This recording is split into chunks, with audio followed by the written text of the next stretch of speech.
Elles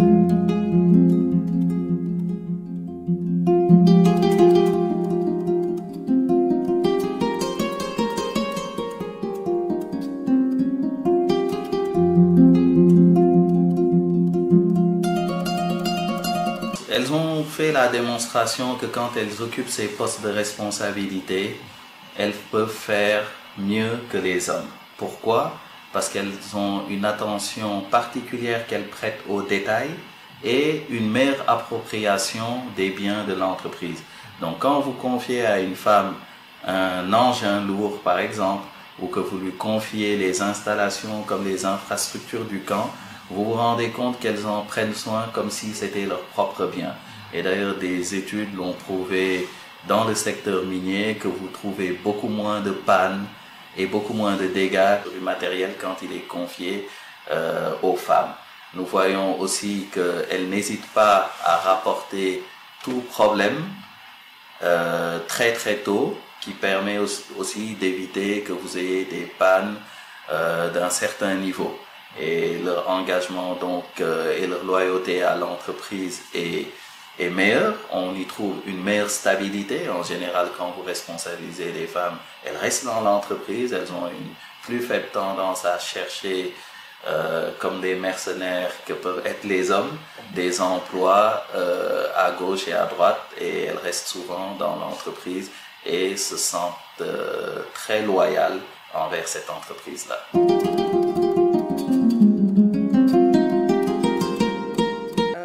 C'est pas facile quand même. Même avec les hommes, parfois, il faut se battre.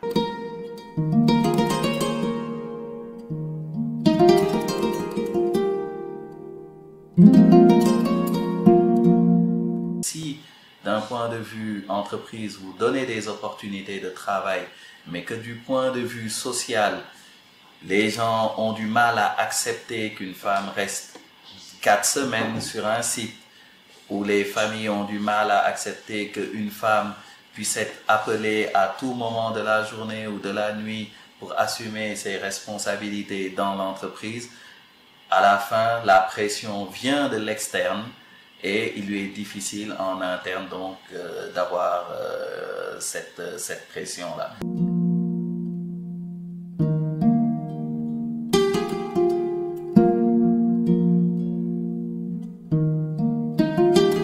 Quand vos sœurs, vos mamans ou vos épouses viennent travailler ici, elles sont dans des conditions optimales pour travailler sans subir aucune pression que ce soit.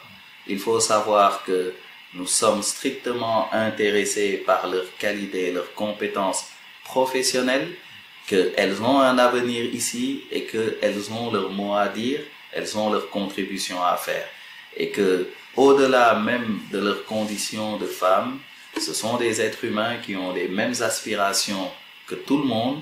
Il faut le prendre comme tel, il faut leur faire confiance, elles savent ce qu'elles veulent, elles ont des objectifs et nous sommes là pour les aider à les atteindre. Et c'est une fierté aussi pour le Sénégal, qui ne doit pas être en reste ou en retard par rapport à d'autres pays ouest-africains ou même européens, où les femmes ont fait la démonstration que, de par leur professionnalisme, elles peuvent donner un apport sans commune mesure au développement du pays en général et du secteur minier en particulier.